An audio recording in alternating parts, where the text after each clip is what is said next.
मोहतरम सामीन इकराम, मुअज़्ज़ज़ बुज़ुर्ग हज़रात और नौजवान साथियों,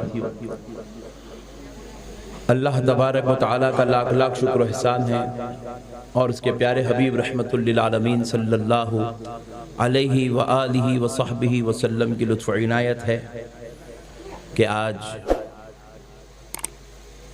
हज़रत पीरानी माँ साहिबा की उर्स शरीफ सालाना फ़ातिहा की इस बाबरकत मजलिस में आपको, हमको, सबको हाजिर होने का मौका और शर्फ नसीब हुआ।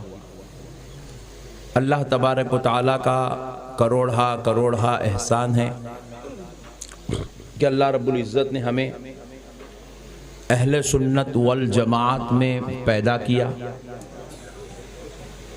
और अहले सुन्नत वल जमात में क़ाइम रहने की तौफ़ीक़ अता फ़रमाई। और अल्लाह से दुआ है कि हमारा ख़ातिमा भी अल्लाह अहले सुन्नत वल जमात में ही फरमाए। प्यारे बुजुर्गों और दोस्तों, देखिए, एक होती है इबादत और एक होती है मोहब्बत। एक होती है इबादत और एक होती है अक़ीदत।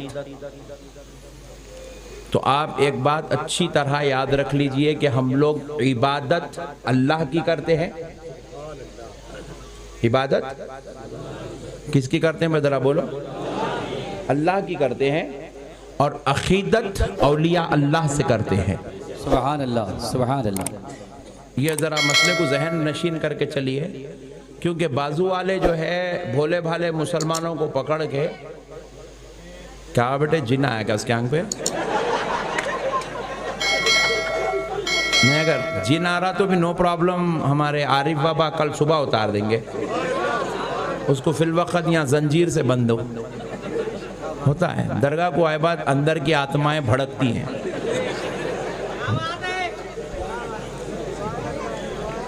इधर से भी एक दिख रहा। कहीं मैं ये जिन्नात के एरिया में तो नहीं आया ना? इंसान आए ना? हाँ, नो प्रॉब्लम। तो एक होती है इबादत और एक होती है अक़ीदत। क्योंकि बाजू वाले क्या करते हैं, लोगों को जहन देते हैं कि भाई आप लोग जो है जाके दरगाहों में उनको पूजा करते, उनकी इबादत करते, उनकी परस्तिश करते, उनको खुदा का मर्तबा देते, उनको खुदा के जैसा समझते। ये भोले भाले मुसलमानों को जहन दिया जाता है। और वो बेचारा जो दरगाह को आने वाला है उसको खुद नहीं मालूम कि उन्हें कहीं को आ रहा, तो उन्हें समझता वाक़ई भाई दरगाह को जाना इबादत है, शायद दरगाह को जाना पूजा करने के बराबर है, दरगाह को जाना जो है उनको खुदा के बराबर बना देना है। ऐसा सामने वाला समझाता भी है और हमारा भोला सुन्नी मुसलमान समझ जाता भी है। लेकिन एक बात याद रख लीजिएगा, आज तक जितने लोग भी दुनिया में दरगाह को आए हैं 1400 साल से, जितने भी आए 1400 साल से, आप हम तो एक छोटी मोटी तादाद है। 1400 साल की बात कर रहा हूं मैं। अरबों खरबों लोग जो दरगाहों को आए हैं, दरगाह को आने वाला दरगाह वालों को कभी खुदा समझ के नहीं आता। दरगाह वालों को जरा जोर से बोलो, दरगाह वालों को खुदा समझ के, खुदा के जैसा समझ के भी, खुदा के बराबर समझ के भी, हर आने वाला खुदा का महबूब समझ के आता है। क्या समझ के आता है? जरा जोर से बोलो, खुदा का महबूब। और जब अल्लाह महबूब बनाया तो अपने को समझने में टेंशन क्या है भाई? नहीं, अल्लाह ताला इन वलियों को अपना महबूब बना लिया। तो जब अल्लाह किसी को महबूब बना ले और अपने को समझने में टेंशन की कोई बात नहीं है, तो अब जितने लोग भी दरगाह पे आके झुकते, पॉइंट टू बी नोटेड, सबसे बड़ा मसला हल कर दे रहा हूं। फूलान डालना, चादर चढ़ाना, वो तो बात के मसले। सबसे बड़ा मसला जिसको बाजू वाले शिर्क का नाम देते हैं, वो है दरगाह पे माथा टिकाना। दरगाह पे माथा टिकाना, बाजू वाले बोले ये शिर्क है। अल्लाह के सामने माथा टेकता, यहाँ भी आके माथा टेक रहा, दोनों बराबर हो गए बोले। बोले अल्लाह के सामने सजदा करा, दरगाह को भी जाके सजदा करा, दोनों बराबर हो गए। देखो माथा तो सिर्फ दरगाह में नहीं टेका जाता, माथा कई जगह टेका जाता नहीं। एक मर्तबा मेरी गाड़ी खराब हो गई थी, तो हम ऐसी जलसे को जा रहे थे, गाड़ी रास्ते में बीच में खराब हो गई, तो हम जो है बाजू आजू पूछे कि भैया कहीं मैकेनिक है क्या? तो बोले जी हाँ साहब इधर है, करीब में है। बोले तो ढकल के बड़ी मुश्किल से वो मैकेनिक तक कार ले गए। तो उसको जो है हम पूछे कि अरे बड़े भाई ये क्या है, जरा देख तो सही। तो मैकेनिक क्या करा, गाड़ी की एक ट्रॉल मारा, मार के वापिस लाया, ला के खड़ा करके उसके नीचे झांक रहा,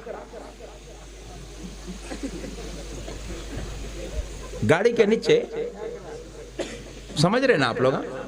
गाड़ी के नीचे झांका तो क्या करा, चप्पल छोड़ा, चप्पल के ऊपर घुटने रखा, दो हाथ जमीन पे रख के नीचे झांका तो उसकी पेशानी जमीन को लग रही थी। तो हमारे पे वो बच्चे साथ में थे, उन लोगों देख के बोले शिर्क। तो हम पूछे अरे बड़े भाई ये कहीं कुछ शिर्क हो रहा है क्या? दरगाह है रे, शिर्क होने के वास्ते पूछे, क्योंकि बाजू वाले मशहूर कर दिया दरगाह में शिर्क होता बल्कि। तो बोले नहीं हज़रत आप जरा गौर करके देखो, इसके दोनों पैरां भी लग गए, घुटने भी लग गए, हाथां भी लग गए, पेशानी भी लग गई, ये तो सजदा हो गया। तो मैकेनिक को पूछे तू क्या कर रहा रे बड़े भाई, मौलाना की गाड़ी को सजदा कर रहा है क्या?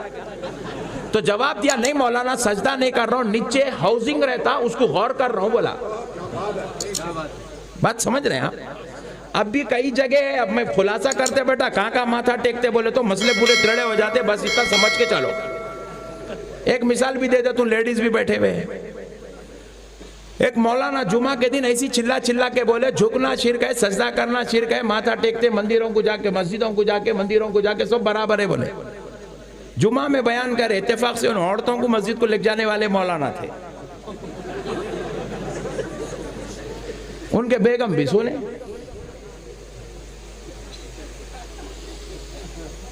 जुमा की नमाज के बाद मौलाना घर को पहुंचे, उनके घर में एक गोद का बच्चा था गुड्डू। बेगम वो गुड्डू को पलंग पे डाले, बर्तन धोने बैठे, मौलाना आए, गुड्डू के इधर बाजू एक हाथ रखे, इधर बाजू एक हाथ रखे, घुटनों पे ठहरे, गुड्डू के पेट में मुंडी डाल के हलाए।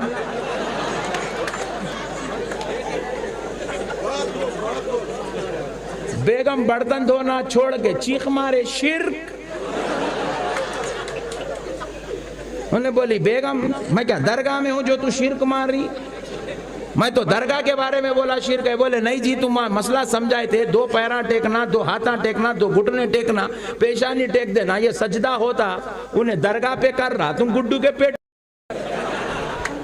उन्हें भी मुशरिक तुम भी मुशरिक। बोले नहीं बेगम मेरी नीयत ये नहीं है। बोले मौला पॉइंट टू बी नोटेड, मैं इसको खुदा समझ के सजदा नहीं कर रहा हूं बेगम, ये मेरी मोहब्बत है। मोहब्बत में बेटे की झुका तो बेगम भी जरा फातिहा वाली थी, जवाब दी तू बेटे की मोहब्बत में झुक रहा है, वो आशिक अल्लाह के वली की मोहब्बत में झुक रहा।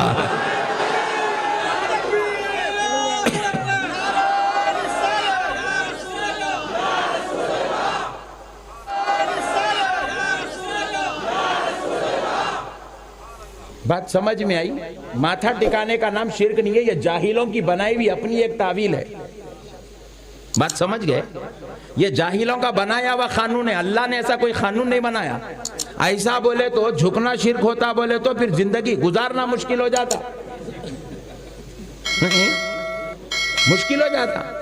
नमाज में रुकू कर रहे हैं, अब मैं जूते छोड़ा, मेरा बच्चा आया, मेरा मुरीद आया, पूरे जूते उठाया तो उसका सर मेरे घुटनों में, लोग अम्मा जूते लेके इसको दोज़ख में चले गए जैसी बात हो जाती।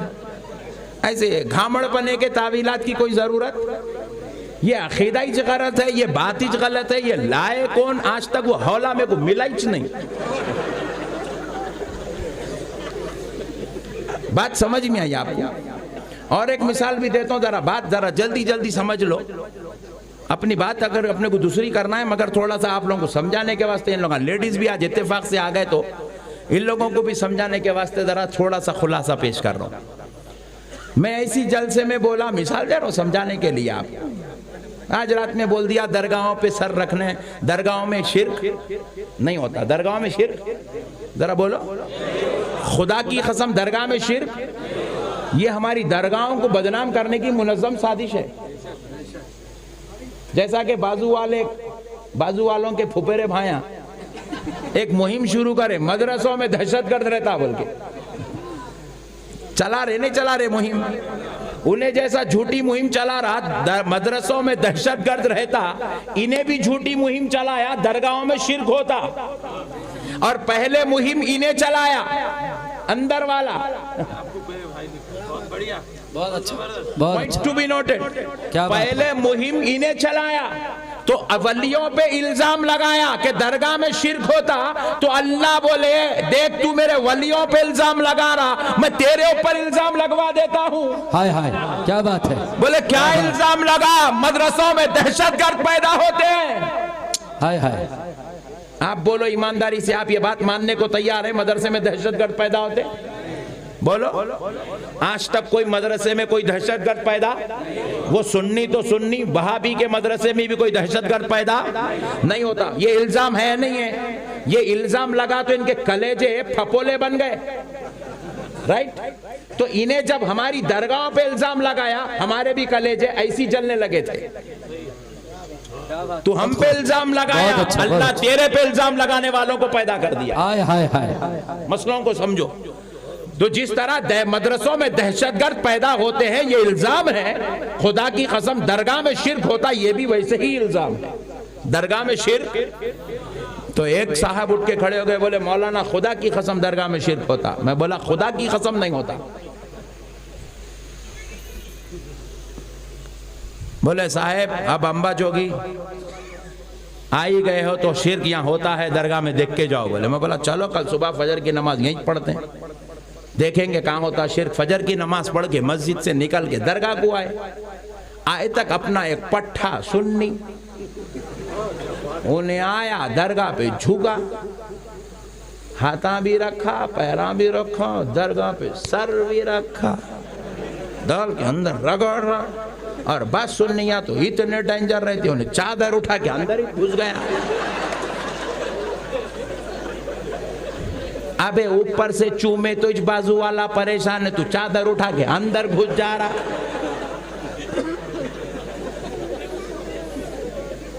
नहीं, और फिर बाज लोग तो और खतरनाक रहते, वो दरगाह की वो लगा के चादर के अंदर हाथ डाल के दरगाह को रगड़ के निकाल के यहाँ लगा ले रहा, यहाँ लगा ले रहा, यहाँ लगा ले रहा। अबे हौले तू हाथ लगाया तो उन्हें मर जा रहा, तू क्या क्या किच लगा ले रहा।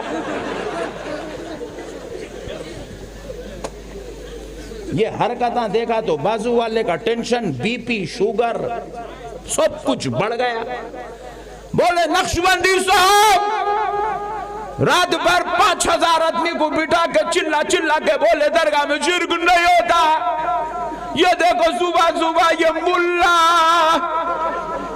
माथा टेका, चादर के अंदर घुस गया, इससे बड़ा शिर्क और क्या चाहिए। मैं बोला अबे हौले, तू इसको सजदा समझ रहा, ये तेरी अक्ल के मुर्दा होने की अलामत है। हाय हाय, क्या बात है, क्या बात है। फिर बोले ये क्या है? मैं बोला पहले ये बोल तू सजदा समझा गई वो? बोले दोनों पैर भी टिक गए, दोनों घुटने भी टिक गए, दोनों हाथ भी टिक गए, बोले नाक भी टिक गई, बोले पेशानी भी टिक गई, बोले सजदा है। अरे मैं बोला हौले, उन्हें सजदा नहीं कर रहा रे, उन्हें मोहब्बत में वली के कदमों को चूम रहा। हाय हाय हाय, सुभान अल्लाह, सुभान अल्लाह, क्या कहने। सजदे के लिए नियत शर्त है। क्या बात, सजदे के लिए नियत शर्त है, नियत शर्त है। और जहां पे झुक रहा वहां खुदा को घुमाना मानना शर्त है। उन्हें इनको खुदा नहीं माना रे, वली माना, खुदा का महबूब माना। अगरचे के पैर भी लग गए होंगे, पेशानी भी लग गई होंगी, नाक भी रगड़ रहा होगा, वहां की धूल भी चाट रहा होगा, फिर भी सजदा नहीं होता, क्योंकि उसकी नीयत सजदा करने की नहीं है, उसकी नीयत वली के कदमों को चूमने की है। फिर बोले मौलाना चूमना है तो इतना झुका गई हूँ। अबे मैं बोला खदमा नीचे है तो चूम ले, नीचे जाना पड़ेगा ना। न तो दरगाह को ऐसे उठा के चूमेंगा नहीं भाई। अगर आप किसी मौलाना का हाथ चूम रहे हैं तो हाथ जाए वहां तक तो कम से कम झुकना तो पड़ेगा ना। आप खदम जाए तो खदमों को चूमने, खदमों तक झुकना तो पड़ेगा। उन्हें सजदा नहीं कर रहा रे दीवाने, अल्लाह के वली के खदमों को चूम रहा। तो चूमने को सजदा समझा, ये तेरी अकल का कसूर है। बात समझ रहे हैं आप? एक साहब सिनेमा थिएटर के सामने ठहरे हैं, शरीफ आदमी थे जी, इस नियत से ठहरे हैं ऑटो मिल गया तो बात करके जाऊंगा बोल के। गुजरते गुजरते एक साहब उनको देख के बोले, अरे बाप रे बाप, तू भी फिल्म देखता? हर थिएटर के सामने ठहरने वाला फिल्म देखने वाला होना जरूरी? ये तेरी अक्ल का कसूर है, तू उसको वहां देख के गलत समझा। नहीं, कोई आदमी शराब खारे के सामने से गुजर रहा तो जरूरी नहीं है कि शराबी होना, और कोई मस्जिद के सामने से गुजर रहा तो जरूरी नहीं है कि नमाजी होना। मस्जिद के सामने से कई लोग तो मस्जिद को टॉयलेट करने आते, नमाज पढ़ने नहीं आते। आप लोग क्या बोलते? आप तजुर्बेकार लोग हैं, जरा बोलो भाई।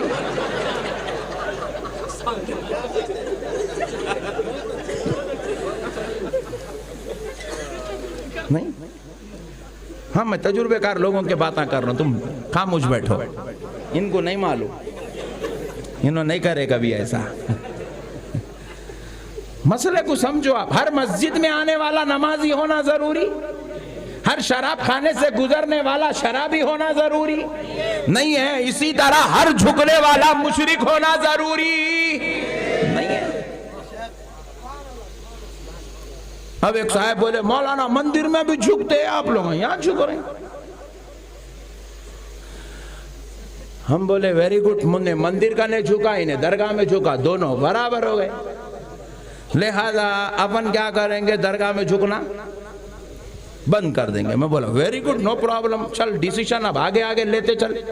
मंदिर दिखी, दरगाह दिखी, दोनों झुके झुके झुके झुके झुके झुके, टेंशन में तू आ गया, बोला बंद करो, मंदिर के बराबर हो रहा।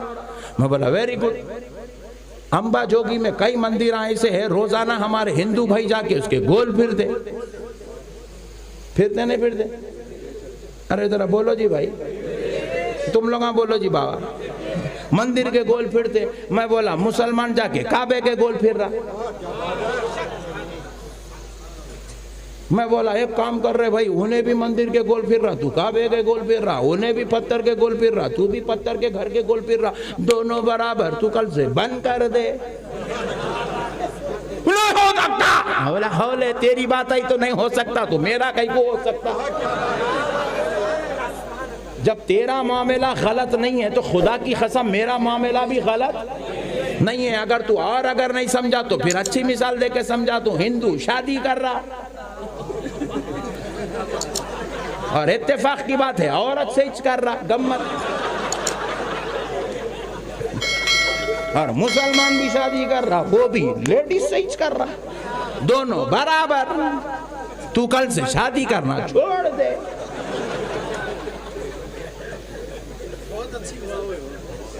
हो सकता क्या भाई?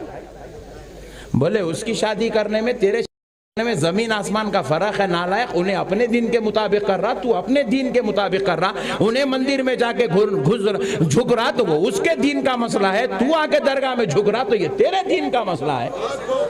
उन्हें उसके इबादत खाने के गोल फिर रहा तो वो उसके मजहब का मसला है, तू अपने इबादत खाने के गोल फिर रहा है, ये तेरे मजहब का मसला है। उसका खुदा और है, तेरा खुदा और। बेशक, सुभान अल्लाह, सुभान अल्लाह, सुभान। वो मंदिर में झुकता है तो खुदा समझ के झुकता है, तू दरगाह में झुक रहा है तो खुदा का महबूब समझ के झुक रहा